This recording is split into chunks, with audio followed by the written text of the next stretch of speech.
Hey everyone, Arthur Fantastic here, and welcome back to Arthur Fantastic's Ignorant Picks, Episode 3, Part 2. Here we go. Starting with the no face, no information fights here at the bottom. I've put the least amount of my bets on these.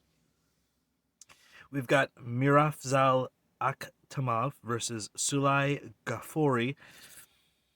If I click on either of their profiles, it will show nothing. So we're gonna just from here the bet everybody's betting on Miraf Zal Akhtamov. From what I can find, Miraf Zal is an MMA fighter with a record of 7-0 on Sherdog. Sulaiman Ghaffori, all I could find was a single amateur boxing match from 2022.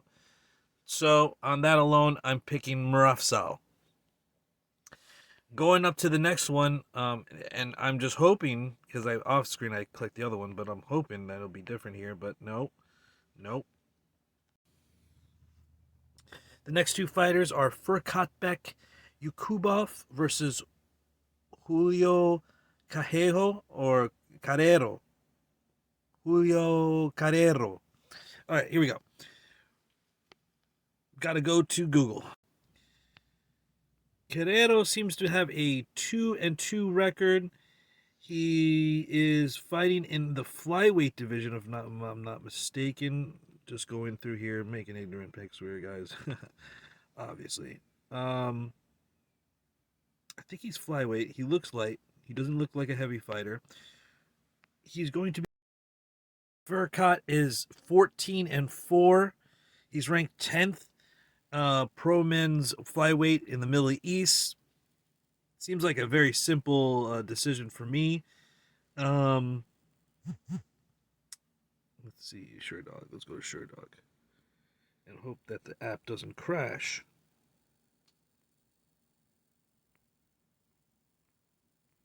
Okay, all right. Yeah, he's got a decent record. The Hurricane. So based on that alone, I'm giving it to Furkat Beck. He's got more experience, better pitcher, um, cooler nickname. I think that the odds makers have it. All right, moving up, we're going to start here at the bottom of the prelims. And I'm guessing the prelims is going to be the everything but the last five or the last four. I don't know. They've got a couple different things going on. They've got a Muay Thai versus karate thing, but they've also got a Pakistan versus India thing going on here. So I'm trying to figure and discern all myself what is going on. This first match, I've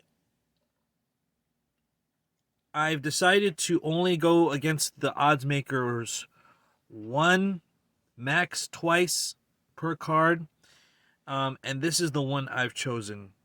We've got Ali Zabinfar. Okay, we're going to go to his page. And what do you know? Neither of them have a bio or a page with any information on it. So I'm kind of just going off my own. I was going against the odds maker on my own here. I don't know why picking against this guy. It's the closest interval of the picks that I saw, but now it looks like this one's moving to 60-40. But here we go.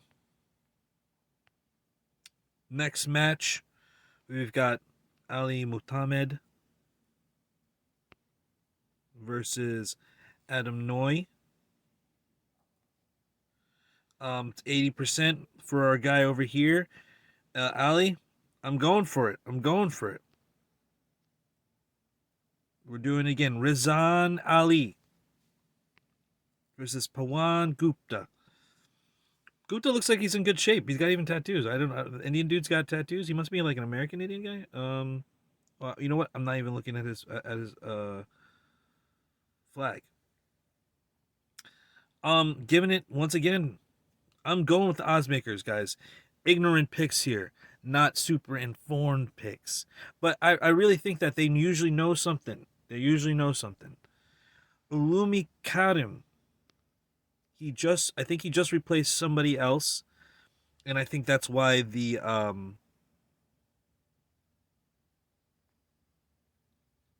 shifted odds have occurred. Versus Himanshu Kaushik. Trying to think here. Um, I'm going with the favorite again. This next one, Shazib Rin versus Rana Singh. Definitely Shazib. He's been nothing but a lightning bolt in the ring. I put 5,900. I assume that he is going to do nothing but big things in karate combat. He's an absolute beast. I appreciate his faith and how powerful and dynamic he is as a fighter. Last one before the main card. So I can put the main card all together on one video. Syed Yakub Kakramanov versus Tananut Jaframa. I've actually accidentally picked the wrong person. Recast vote? No. Once again, the odds are immensely stacked toward Syed Yakub Kakramanov, and I'm picking him. A lot of the information on these guys, it was hard to find, if any. So I'm just kind of breezing through them. Now we start getting up here. We've got Bruno Souza. We mentioned him in the last video. He is a protege of Machida. He's a Machida like product. Machida is producing this guy. Bruno Souza. He's 2-3. Great fights every time. He's on a 2-lose streak. Close fights against great fighters.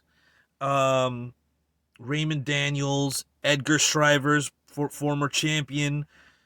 He beat Bruno Roberto de Assis. He beat Macy's Turkjack. Interesting, awesome. They call him the Tiger. I'm giving it to him over Vitaly Dubina.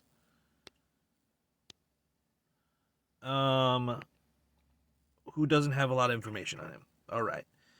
Following up, I'm voting for Raymond Daniels, who I met in person in Miami at Kickback. What a great guy, the real deal. Point fighter champion, karateka, kickboxing champion, MMA fighter, just overall highlight reel in a human body. Absolutely amazing. He lost a fight. I thought it was real close. But I could be mistaken on that fight. Even at 43, he's doing work, which is absolutely amazing. This is going to be in the 185 division. Definitely check out his Instagram, which is also available on the app, which will take you right to Instagram. You see right there on the page. Boom, boom. And then you also got Twitter. He's been involved with some of the training of the karate combat athletes that are up and coming. Really humble guy, really cool athlete. Definitely worth a watch. Going against Edward Farrell. Not much on this guy. Tatted up, looking tough, but not much on this guy. Try to find any information, not finding anything. And at this point, if they haven't put it on their page or on their website, I'm kind of just way too ignorant for this. So I'm putting it in Raymond Daniels. Great guy, Christian, good fighter, highlight reel. Not much information on this other guy. Obviously needs to send Karate Combat just a small excerpt of his style and a bio. I don't know why his management or whatever has to send that to them, or if they didn't even reach out for them. I assume that they reached out. I don't know why this guy doesn't have any information on him. Luis Roca. Absolute beast. He's 9-2 in Karate Combat. He's been around for a while. He lost to Strivers, beat Strivers again after a couple of wins. He's beaten Josh Quayhagen, Bruno Souza, who's also on this card, as well as Edgar Shriver's again. Had settled that trilogy. Absolute Beast 154, a 9-2. He's 5'7", great guy. Met him in Vegas for the meet and greet versus Mirza Bektebuyev. He is 5-2, obviously deserving of a chance at the championship. He's bantamweight champion. I guess he's weighing in at 148. I thought bantamweight was 135, but you know how that goes. He's 5-2. Obviously, he beat Chelmaya. He beat Jesus Lopez. He beat Teak Silva. I'm not sure if I remember that fight. He fought Luis before, and he fought Edgar's before. He lost both of them. He's a smaller guy, smaller athlete. You know, both great fighters. I'm going to give it to Luis Loca. He's bigger. He's a tough guy. He's been an absolute animal in his fights. It's to me it's going to be it's pretty clear cut for me that Luis is going to win. But obviously Beck is a champion. He can come in at any time. He's got a puncher's chance. But the odds are that way for a reason. He's coming up in a weight class, and classically, you usually do not see, at the lighter weights at least, a big significance when you're lighter and you go up. The lightweights are already fast. You're just giving up weight, and we'll see because Volkanovski, in my opinion, beat Islam the first time. The second time he took it on a quick couple week notice, not good enough for preparation. And it's possible to be done. Conor McGregor came up, but he also fought a couple times in that weight class. So it is what it is. It is what it is.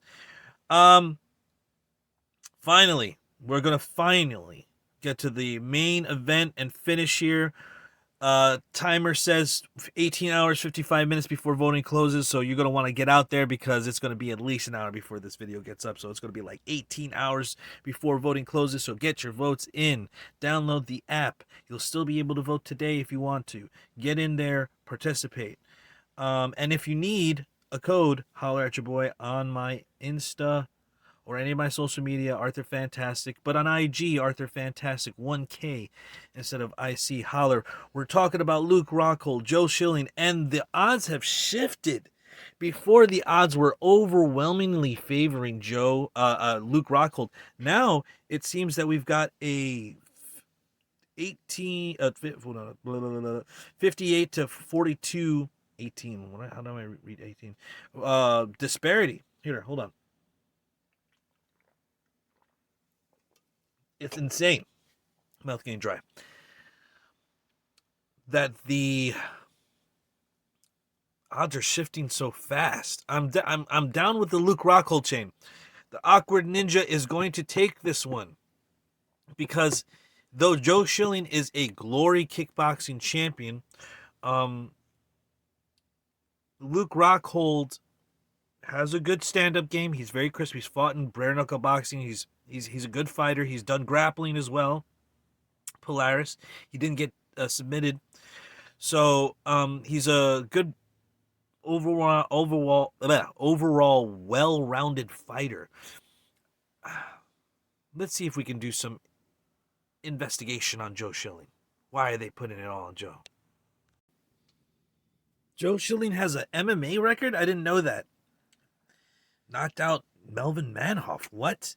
And he fought Tony Ferguson and lost in 2008. But Tony Ferguson's always been a lightweight, I thought. That's crazy. Tony Ferguson? Yeah, I read that right. What is going on?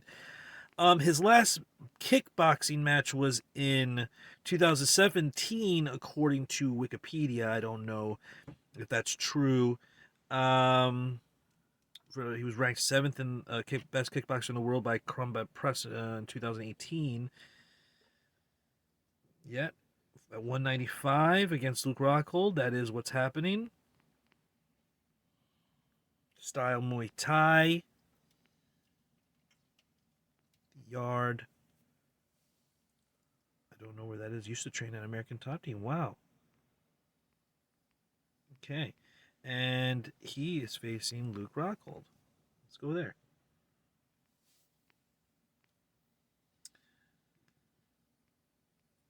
Let's see. Former middleweight UFC champion of the world.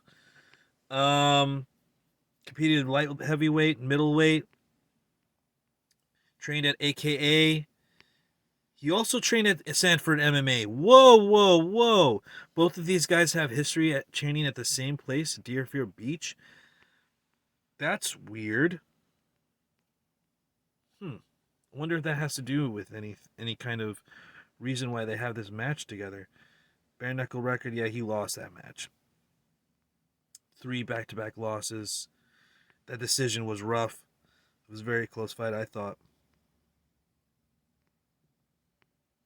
Jan Blachowicz. Yoel Romero. Yep. He's losing to all-stars. He's former champion.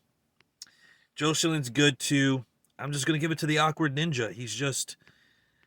I think he's due for a win, and I think that if he fights Turbo, I think Turbo takes it, and it will just absolutely give Turbo a chance to put that name on his belt. But Luke Rockhold is former champion, so he's got a chance. He was former Strike Force middleweight champion. Um, so I think that he's gonna have good chances against Joe Schilling. Why people are going against him, who knows? So, again, in the end, I'm picking Luke Rockhold. Um, the awkward ninja may strike again and travel his way to the middleweight championship, and that would be an amazing fight. Luke Rockhold versus Turbo. Turbo, who's the current champion. He's fighting in Austin, if I'm not mistaken. The opponent has not been announced yet, I don't think. But I'm excited. But let me not get myself and talk about the next card. Let me talk about this card. Luke Rockhold versus Joe Schilling is going to be a powerful fight, and even now I'm going against the odds, the 1 to 2 times, and this is the second time. Originally he was the favorite. Luke Rockhold versus Joe Schilling, Glory champion versus UFC slash Strike Force champion. I am looking forward to it. So whoever wins, I think the viewer wins.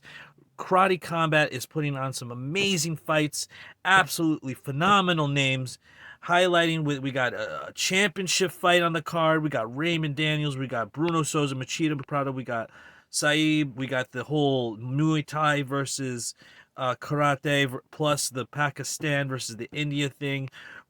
I know there's going to be, we got Craig Jones there. We got Quick Kane and Darte, champion of the world. Craig Jones, mad caveman, wild man of grappling at this point, who's the perennial number 2.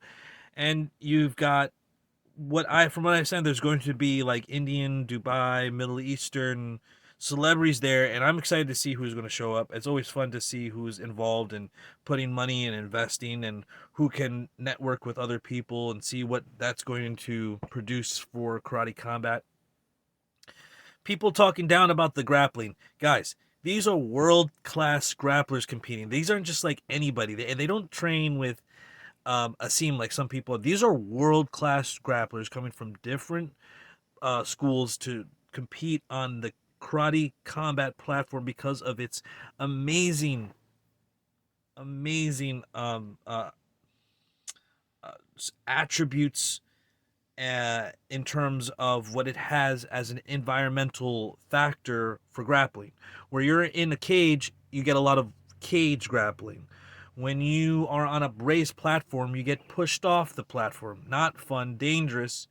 And when you're grappling on mats, it's the same thing. You get some people, sometimes you get the refs stopping it every once in a while. You know what I mean? It's just not breaking the action. The pit keeps everything contained, but it's not a wall. So it's at a slant. So you're still grappling on a wall. It's not like you're doing wall grappling. In terms like against a cage where you're trying to pin the person against the cage and all that stuff. So they're putting together not only great grappling matches, but great premier striking matches with karateka and Muay Thai fighters for this match because you have the whole theme. But I'm looking forward to it. Get your votes in, guys. Thanks for watching. Stay up, stay vigilant, stay locked and loaded. Watch out for a video on all these topics. I'm going to be talking about the pit and how it helps grappling and how it's possibly the best platform for grappling. Um, and I hope to see y'all soon. Shalom, shalom. Peace in.